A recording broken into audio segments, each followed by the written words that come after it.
The Knicks, coming off a win over the Clippers on Monday night at the Garden, they will host Victor Wembanyama and the Spurs on Wednesday night. So let's talk some Knicks basketball. We're going to do it with my guy. He's the dean of Knicks Film School, the one and only Jonathan Macri joins me now. J-Mac, how you doing?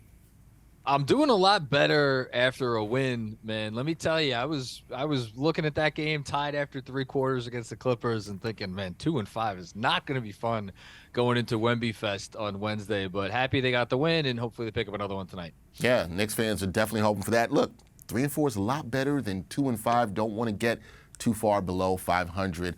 Knicks 1 game below that right now. All right, J-Mac, let's go back to Monday's win over the Clips, because the bench, they were instrumental in the Knicks closing out that game. What did you make of how the Knicks super subs have looked thus far this season? Yeah, I mean, you said it. They, I think, won the game. In the beginning of the fourth quarter, they went on, I think it was an 18-5 spurt that took a tie game, and they finally got some distance. In theory, this should be the best bench in the league, and I think they finally showed why on Monday night, because when adding DiVincenzo and putting the other pieces in place, RJ Barrett, who I know we're going to talk about in a bit, is defending at a higher level this year.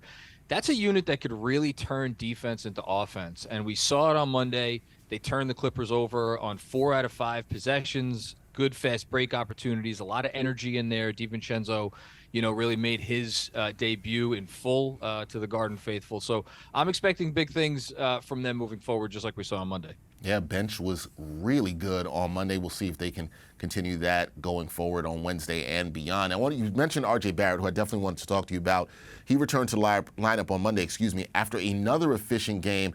I know it's a 7-game sample for RJ, but what have you liked from the Knicks forward this season, and does he look like a much improved player this year? Yeah, I mean, and it's actually, the Knicks have played 7, but he's only played 5, and I think the difference there, those 2 games, shows you just how big a contributor and how important to winning RJ has become this year, because you saw in those 2 games he was out. Josh Hart took his place in the starting lineup. They were not the same at all. They had a dreadful offensive rating in those 2 games. When he's in there and he brings his ability to get downhill, and then you combine it with all the other things that he's improved on this year, improved decision-making. Obviously, his 3-point shot has taken a leap. That's probably due for some regression, but I mean, from 30% to 44% is a big leap. Defensively, he's been a real positive. And I just think across the board right now, RJ fits really well, whether you have him with the starters, where he obviously starts every game, but also, like I said, with that bench unit, he's the lone starter in with those bench guys most of the time, and he really adds something along with Emmanuel quickly that kind of makes that group go. No, RJ's absolutely been solid. Talked about shooting the ball 44% from downtown. Also, the effort on defense. That's something Knicks fans were definitely looking forward to seeing from him this season. All right, Wednesday night.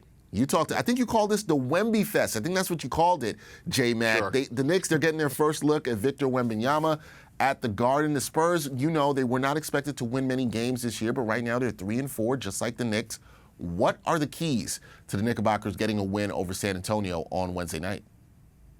So I've watched a little bit of the Spurs this year, and I think they show a lot of characteristics of a lot of young teams, which is where if you give them a little hope, like they played Toronto over the weekend, they were up by 22 on that game, and the Raptors have been playing well. They'll take advantage of that. But on the flip side, if you push them back a little bit, how do they respond? And the Raptors went on to win that game, overcame a 22-point deficit. And then the Spurs went on to get blown out against Indiana.